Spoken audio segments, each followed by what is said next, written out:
I don't go to them and say, hey, do you have any leads? Or hey, are you working with any buyers? Like I've just never really done that. So when I get to a point where I feel like I have a rapport with an agent, I'll usually ask them if there's anybody in their office that is looking for a great loan officer to work with. Because that's a very easy way to flirt with the idea of, hey, maybe you and I should work together, without saying to them, hey, you and I should work together. Because again, I would like for everything to be very casual. I don't ever want to come across to them pushy. So usually when I have that conversation with them, they'll tell me a name, or they'll say, hey, you know, maybe you and I can work together. So just by sort of teasing that conversation, I'm either going to get somebody in their office that they think I should work with, and then that gives me a reason to reach out to that person if I'm not already following them, or they are going to work with me. And now we've kind of started this conversation about, hey, maybe we can work together, maybe we should work together. So I take that and just kind of run with it. Nate, welcome to the show. Thank you. Pleasure to be here. It is a pleasure to have you here. Most listeners probably aren't familiar with who Nate is, but why don't you tell us real quick how long in the biz, kind of average production, and anything else you want to share about yourself? Sure. Yeah. So I started in the mortgage industry way back in 2002, and it was a great time back then. Things were a little bit different than they are today, obviously. I ran a small call center for a mortgage company from '02 to about '04, and then I decided in '04 that I really wanted to dive into origination. So I opened up a net branch for what was a mortgage brokerage business back then that was doing like a flat rate model, similar to a lot of the flat rate models that are out there today. I think they were probably one of the pioneers of that. And it was a lot of fun. I learned quite a bit, got to run my own business inside of their business. And then, like most people in '08, '09, found it incredibly difficult to continue originating. And I actually took a break from '08 till about 2019, the tail end of 2019 when I got my license again. So I've really only been full-time originating again now about 5 years. And in the time that I was off, the entire industry had a huge overhaul, as you know. So I had to kind of start from scratch. And I didn't have the foresight to maintain any relationships with buyers, with agents. So I really was starting again from zero back in 2019. Okay, so we could say then you've been originating since 2019. Is that accurate? That would be accurate to say, yeah, with a little bit of experience prior that gave me a little bit of a boost possibly. Sure. Interesting. All right, yeah. And what do you want to share about your average units or anything like that, just again for context? Yeah, so the last couple of years, obviously, we've had a little bit less action in the market, and I took that opportunity also to start to do a little bit of mentoring and coaching. Nonetheless, I'm still averaging 6 to 8 units a month and somewhere between $1.5 million, $2 million a month in volume. And you're in South Florida, right? Central Florida. We get really prideful about North Florida, Central Florida, South Florida.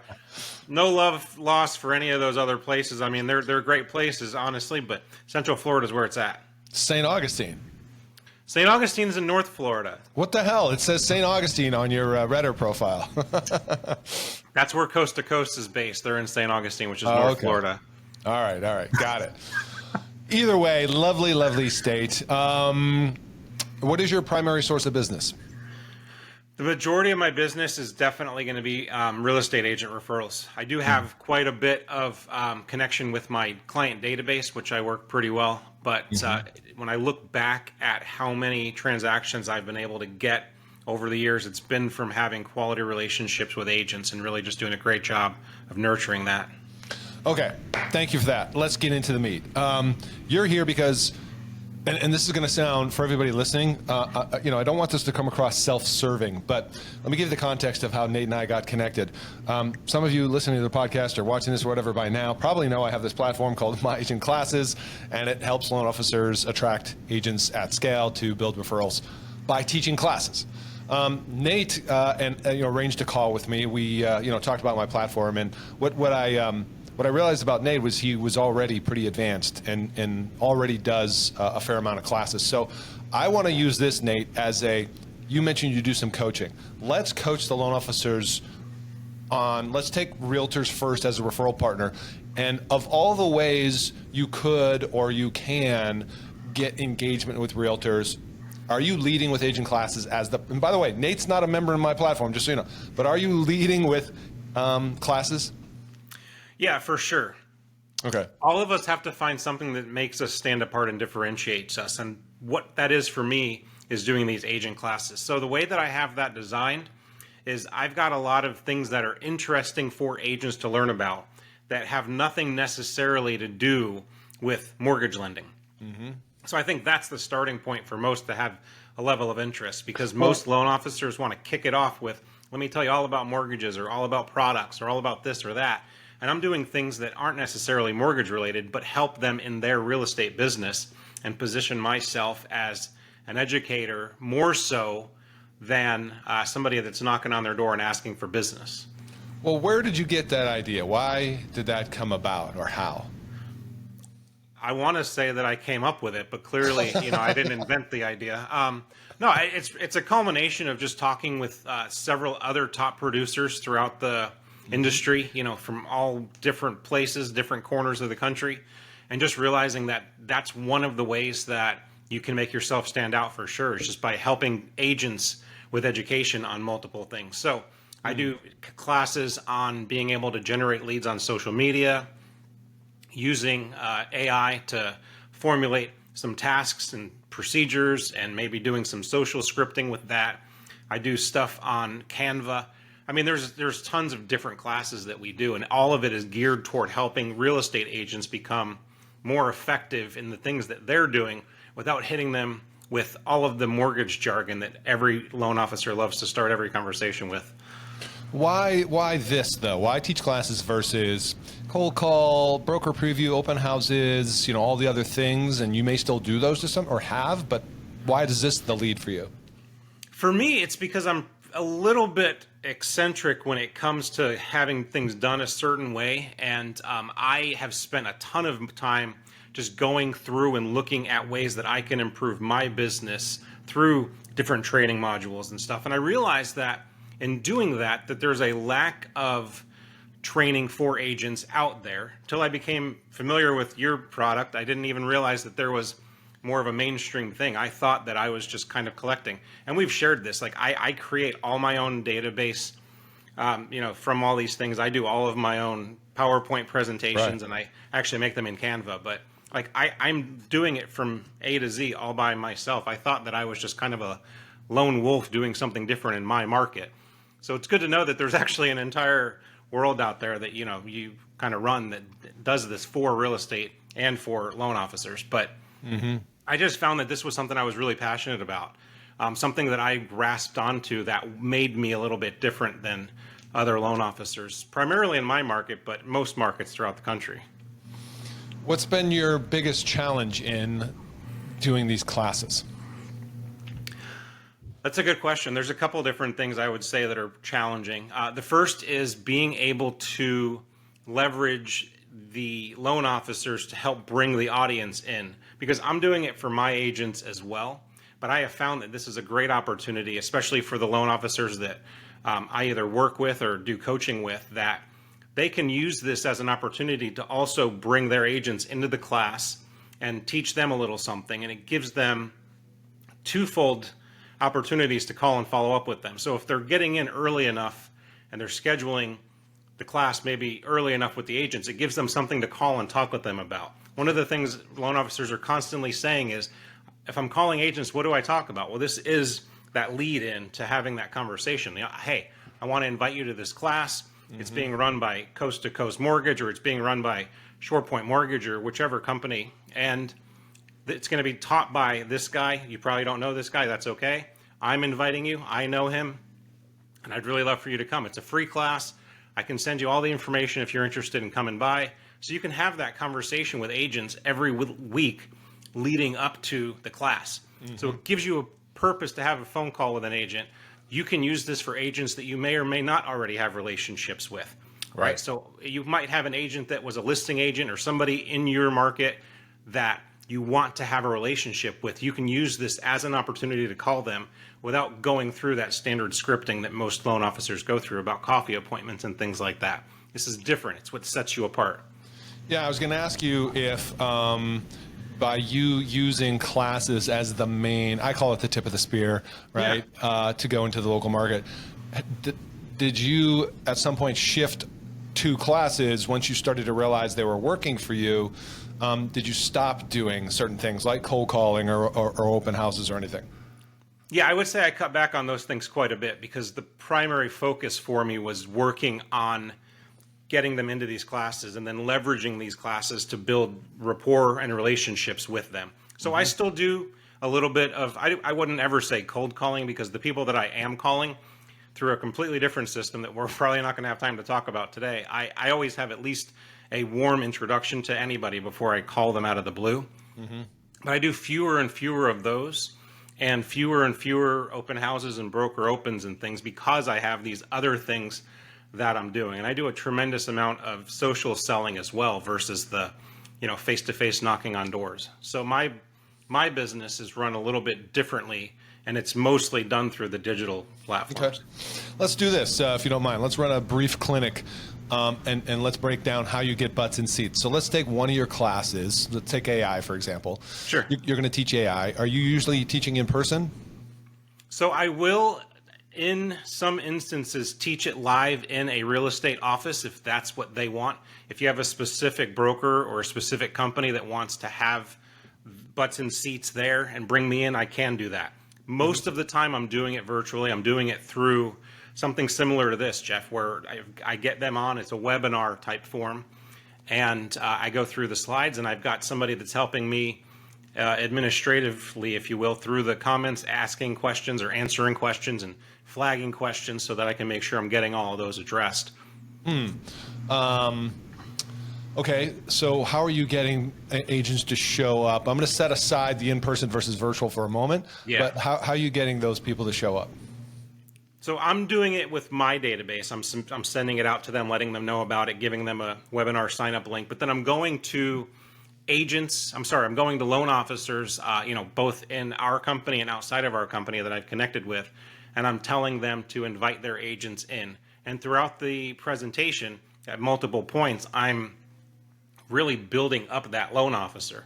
Sure. I'm telling these agents, congratulations on working with a loan officer that's invested in your business to the point where they wanted to invite you to learn about this today. Yep. And throughout the presentation, I'm sprinkling in all of these things that make the loan officer look like the hero for thinking of their agent, bringing them in. So the loan officers know this just because I've done it enough times that they know that there's an advantage to them getting their agents into the classes. Yeah. So you have your own database you're promoting to, but then you have the other LOs as well. Yeah. So just for everybody listening, I'm sure you can recognize that what Nate's doing is kind of a two-pronged approach. You're doing it not just for yourself, but these loan officers, do they report to you? Are they under you from a regional or branch standpoint? No, I don't have any direct reports that are loan officers. So it's going to be other loan officers that are in our company, and then other loan officers that really have no affiliation with our company at all that I've just connected with, and that they see value in this as well.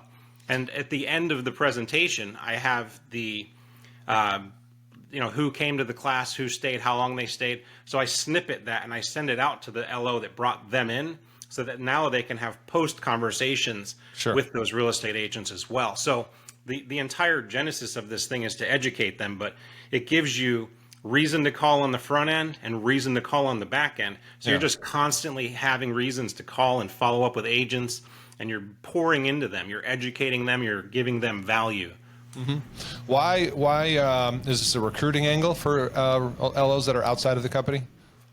Yeah, absolutely, it is. Okay.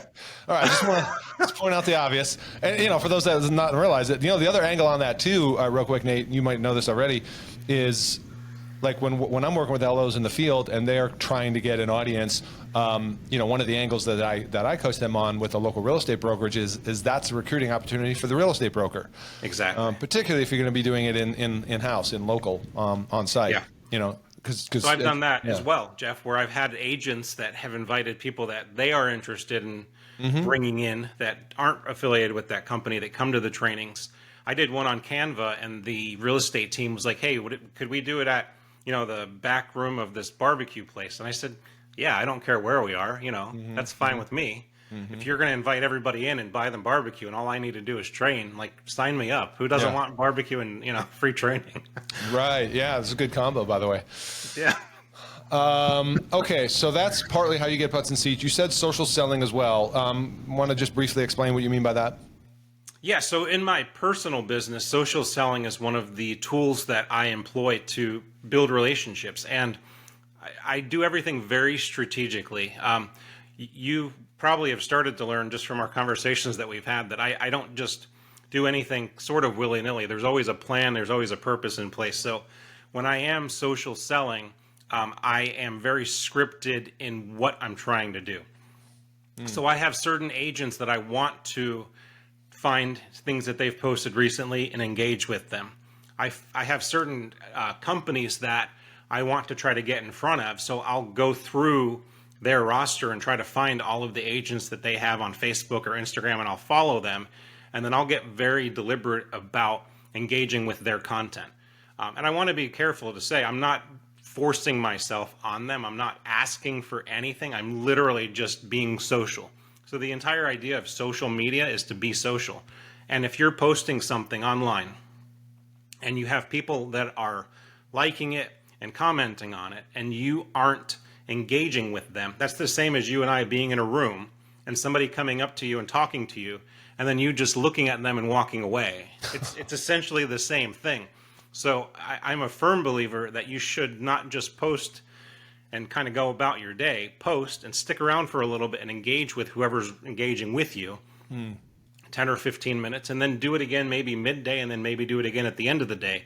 But just get out there and engage with people. So when I get up in the morning, I have a plan in place for who I'm going to try to reach out to. In addition to that, I'm also going through the stories on Facebook or on Instagram, and I'm trying to engage with them in that regard as well, because when you're commenting on somebody's story, it actually isn't a public post. It goes into their DMs. So Yeah. I'm opening up a DM conversation with somebody where we can go back and forth. It doesn't always go that way, but based on something that they posted. So I'm showing an interest in what they posted, and that drives right into the DM where we can start the conversations. Yeah. And do you have a list of favorites in Instagram per se? Is that how you track some of it? Yeah, for sure. Okay. Yeah, because I know that's like a management thing and keeping up with the people, and But you obviously are very intentional. You're carving out social selling time, right? Yes. Several times throughout the day. Okay. I have to have time during the day to originate too, so it's not just hanging out on Facebook and Instagram all day. But I do it at certain pockets throughout the day, and when I'm on, I try to stay focused on why I'm on. I don't try to go in and just start digging through everything. Yeah, that's part of the problem. The rabbit hole. The stuff shows up. Okay, so how would you, out of your production for last year, 2024, are you able to assign a percentage roughly to sourced from agents that were at your classes? Yeah, definitely. I have a very good tracking system for who came to my classes, how many times they've come, if they've invited other people. And then I use that as well to see if I have these 10 or 15 agents that have come to a couple of classes, are we getting business from them? So I do have tracking on that for sure. And any idea in terms of what that marketing activity represents for your overall production? You know what I mean? Can you say like, 40% of my business came from classes or whatever? Yeah, it's going to be a little bit lower than that. Okay. When I look back at what 2024 looked like, it was about 1/3 of our business. So 33% of my business came from doing these classes. And then the rest of it really was just from the engagements throughout the course of the month or throughout the course of the year. All right. Let's nail that down a little deeper. So does that mean that's what, 10 loans, 20 loans, you think? That 30%? Yeah, I don't have the number right in front of me, but if I was to put the 33% against what I did last year, I would say, yeah, that's probably going to represent somewhere between 20 to 30 transactions that funded last year from doing the classes. And I'm not trying to put you on the spot. I know you know that, but I'm getting very specific for the listener right now, because if you just said it was, 20 loans, 30 loans? Call it 20. I'll be very conservative and say 20 loans. Let's just be super conservative, 20 loans. Let's even be more conservative and say you added 1 loan a month, right? I know that's, what is that? That's 12. Okay, 12. So let's cut even in half. Like, if you're not doing classes right now and you've thought about it for some time, or you've tried it here and there over the years, and if all it did for you was net you an extra 12 loans, like, do the math, right? I mean, what's the average? I know when I ballpark average commissions on loans, I use $3,000 as an average commission. I know that's low for some people. For sure. I mean, but what the hell? That's a hell of a raise. You know? Yeah. Yeah, for sure. If you can't put another $36,000 in your pocket from doing these classes, then maybe you're not in the right business. Well, so listen, classes aren't new, right? It's No. nothing new. It's not sexy. You know, people might poo-poo on realtors, which we can jive on that for a few minutes. But why? What's your take on? Because I have this thing. Oh, classes aren't right for everybody. But the other day, I was having a conversation with somebody, and I said, you know what? If you're in sales, shouldn't you be expected to be able to present to a group of people? Isn't that like 101 for sales?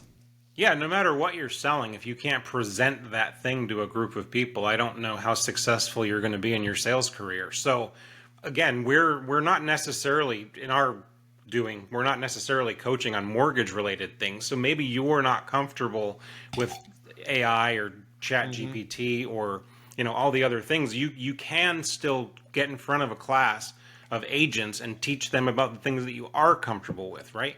I'm not going to tell anybody to start teaching people on things that they don't either use or believe in themselves that they're not comfortable talking about. But all of us sell loans.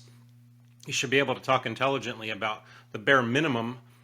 Do a mortgage 101 class for a new real estate team, right? New agents don't know a lot about mortgages, and they need somebody that they can trust to help them understand it, because the internet isn't doing them any favors. Well, how about get started with cost of waiting? Leverage the tools that you guys have. How about seller concessions? How about go ahead, do a DSCR loan? I mean, yes, I think there are some of those baseline topics for mortgage that you can get started with. But I love what you said is, teach something that you're comfortable with. Like, hopefully there's other things outside of mortgage that are business related that also real estate agents would benefit from. Social media, like let me ask you this question. How do you, or have you faced imposter syndrome on teaching any of these topics like AR or whatnot, and how do you get over it? Yeah, I mean, I definitely have. I think it's natural for some of us to feel like imposters sometimes because it's not what we do day to day. And the only way that I've been able to really get over it is to say that I may not be an expert in these areas, but I am advanced in these areas, and I'm more advanced in these areas than 99% of the people that are in the class with me. So even though I'm not an expert in these areas, I'm still able to give them value by teaching them something that they didn't already know. And if somebody can walk away with one or two things in that class that they are going to be able to put into action that's going to help them in their sales, then I feel like I'm not an imposter. I'm actually doing them the service that I set out to do. Yeah.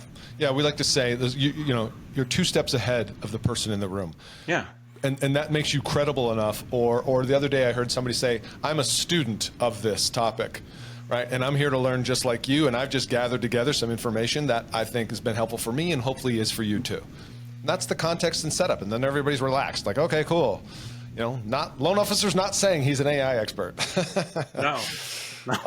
How do you then, let's take them to post-class. Do you want to articulate a little bit about your post-class follow-up, what that looks like? Yeah, so again, I look back at the roster and I see who attended. So we'll start with the ones that attended, and I'll reach out to them and say, hey, what did you think about the class? What was the takeaway that you had from the class? What is one thing that you think you're going to be able to put into action or to implement with them? So it's just asking them questions that are pertinent to the conversation that we had in the class and then helping them get ready.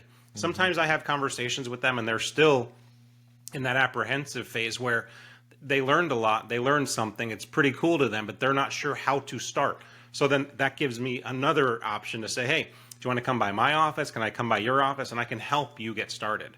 So a lot of relationships I've started with that.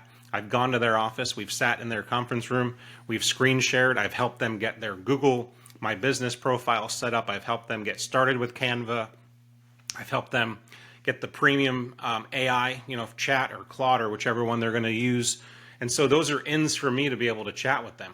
For the ones on the roster that signed up that are going to get the replay that did not come in person, I'm calling and having a conversation with them and saying, hey, we missed you on the we missed you on the webinar. I'm sorry that you weren't able to attend, but you will be getting the replay. It's going to be going out to you later today. if you have any questions at all that you didn't have a chance to ask on the webinar, certainly please give me a call. I'm happy to do a one-on-one with you. And it's the same thing from that point forward. Try to get into their office, try to get them into my office, and just continue the conversation. And then at the end, or maybe not the end, but at some point during every presentation, I'm teasing the next class I'm doing as well. So when I'm having these conversations post-class, I'm also reminding them and inviting them to come back into that class. And that's kind of how I'm coaching the loan officers that I work with too, to have those after webinar conversations, because again, every loan officer is always looking for, what do I talk to the agents about? I'm going to call them, I'm going to reach out to them, I'm going to message them. What do I talk about? There's always something that you can talk to them about. If it's not something that they've posted that you're commenting on, it's some of this class stuff, or maybe there's something going on in the market, or something, some new loan program, or some change. There's always some conversation that you can have.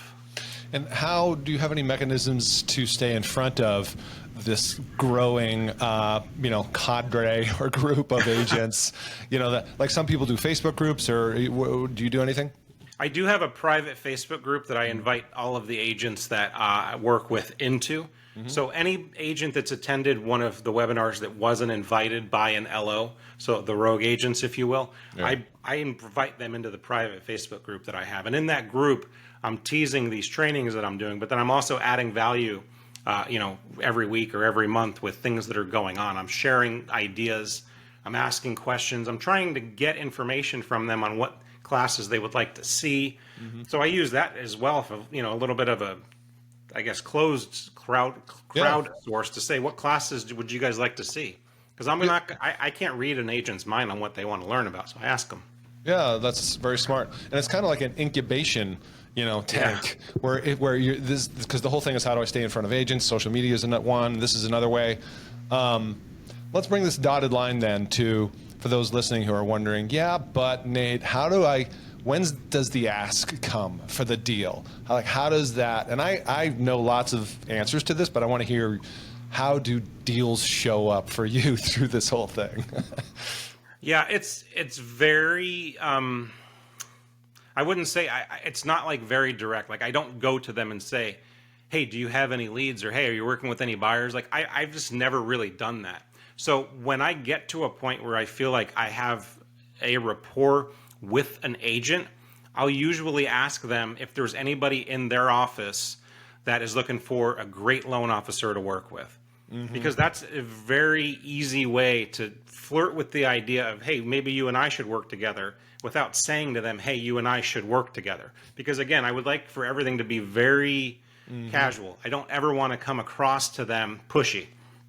So usually when I have that conversation with them, they'll tell me a name, or they'll say, hey, maybe you and I can work together. So just by sort of teasing that conversation, I'm either going to get somebody in their office that they think I should work with, and then that gives me a reason to reach out to that person if I'm not already following them, or they are going to work with me. And now we've kind of started this conversation about, hey, maybe we can work together, or maybe we should work together. So I take that and just kind of run with it. Smart, very subtle, very kind of Trojan horse. Yeah. Tell me if you've had this happen, because I know I've seen it happen multiple times, is the idea of reciprocation, which is, people feel compelled to reciprocate when they've gotten something of value from you. And what I've seen happen more often than not is they're reciprocating referrals to you just by the sheer nature that you helped them. Do you see that happen? I do, yeah, for sure. I've had a lot of agents that have come through the class that it doesn't happen right away, but over the course of the next couple of months, they start suddenly calling me and saying, hey, I've got somebody that needs to get pre-approved. Are you available to meet with them tomorrow afternoon? Or, hey, this Saturday, I'm doing this open house. Do you mind, bringing some materials over to the open house? And so it's great when you suddenly start getting invited to go to the open houses versus you showing up at the open houses, right? Interesting. This is very cool. Okay. What would you say? So you've got a loan officer in front of me. Let's recap. Or in front of you, I should say. And I'm a loan officer. I'm like, okay, Nate, I'm down with this classes thing. I'm tired of chasing. Where do I start? How do I get started with teaching classes? Yeah, but very simply, if you're a new LO that is new to this rather, and you're not sure where to get started, I would ask you, what couple of things, if I was to take you and put you in front of a room right now, would you be able to talk about? So That puts start with fear. that. That puts fear in a lot of people. Okay, well, you're not actually getting in front of the room, Jeff. So if I was to put you in front of the room, what sort of things do you think that you would be able to talk about? All right, you want to role play this a little bit? Is that what we're doing? Okay. We can. No, let's do it. It's fun. Well, I think I could talk about some. How about newsletters and email marketing? I could probably talk about that. Okay. So specifically, let's talk about the email marketing. Okay. If you were to start doing some email marketing, what sort of things would you reach out to them about in that email? Is it going to be loan related things, real estate related things, technology related things? What do you want to capture their attention regarding? In terms of what content can I share with real estate agents? Yeah, if you're going to do email marketing, what content is going to be in that email that somebody's going to open it? Right. So I should probably have been more specific. Let me say database marketing. Email's part of that. Okay. So I think like there's this question, what could you stand up in front of a room at moment's notice and talk to somebody about? For me, database marketing is definitely one of those things. And so if I'm going to think about teaching a class to real estate agents, that would be like a wheelhouse I would probably reach into pretty easily and help them better understand how to market to their past database. Perfect. And in doing so, you're going to teach them how to cultivate repeat business from the existing database that they already have, right? Right. So these are people that they've already sold their house to, they've already purchased a home with. So now they're getting in touch with them and they're finding ways to be able to get in front of them more consistently, and then very cleverly asking them for referrals as well. Yeah. I could help agents do that. Great. Okay. So then that's a perfect class that you should teach agents about. So what I would start with is bulleting out everything that you can talk to them about. And then you can either start to build out a presentation slide, or there's some software that you can get on the internet that will actually build out these presentations for you. So if you're somebody that is not very skilled at being able to build out presentations, but you can talk about these things, then you can utilize AI that's already on the internet that builds out the presentations for you. Mm-hmm. And then you just need to be able to talk intelligently about that and teach them. Is there a particular one you like? There's a couple that I like. Are we? Yes. I mean, I've been using Gamma lately. Gamma's the one I was going to suggest. Yeah, I really like Gamma. I feel like you can get in there after it creates the presentation and tweak it really good. Yeah, I'm glad. So that's a point for me. I'm a content snob when it comes to content I'm going to put in front of real estate agents, and I'm sure you've already realized this. Like, you've seen those posts of like, AI will generate your slide deck in 30 seconds. In 5 minutes. I'm like, no, it won't. It'll suck. Yeah, exactly. Well, actually, yes, it will, and it'll suck, and people will not like it. So I've found. Tell me if you agree with this. It's great for the outline and the framework, but the actual content that's going to be relevant for the attendee, that's where you need the customization. Absolutely. Yeah. I use Gamma to give me some ideas. I use it more of a creative tool, and then I build everything out in Canva right now. I haven't gotten to the point where I've had an interest in spending an extra hour or two tooling with what's in Gamma versus just taking what they're showing me and saying, hey, that's not a bad idea, or hey, I like that layout, and then just kind of duplicating it on my own. Yeah. It'll be interesting to see how it evolves. But all right. Okay. So other than the activity of classes to get realtors, are the other primary activities that led to your fundings, the social selling, and anything else you want to share? Yes, so it's primarily been the social selling aside from doing the agent classes. I've made a lot of new relationships over the years just by doing what I shared earlier, which is just engaging with them and not doing what the other LOs, are doing by just constantly dripping things that they don't really care about on them and just showing up as a human. I think in order for us to really be effective at selling, whether it's with an agent or even a buyer, we have to show up to them as a human and be relatable and have that one-to-one rapport. I feel like our industry, we're hard programmed or hardwired to just constantly be in sales mode, which isn't a bad thing depending on how you tweak that mode. Because I feel like I'm constantly in sales mode too, but I'm not constantly trying to sell somebody actively. A lot of it is passive selling that results in the act of selling after you build the rapport with them and kind of bring down those walls. Nobody wants to be sold, but nobody minds having a conversation with somebody that they find interesting about a topic that they find interesting. Yeah. So you have to just meet them on that same level and try to find ways that you can build rapport with them. And so, one of the first things I learned when I got into sales years ago was that a sale is the transfer of enthusiasm from one person to another.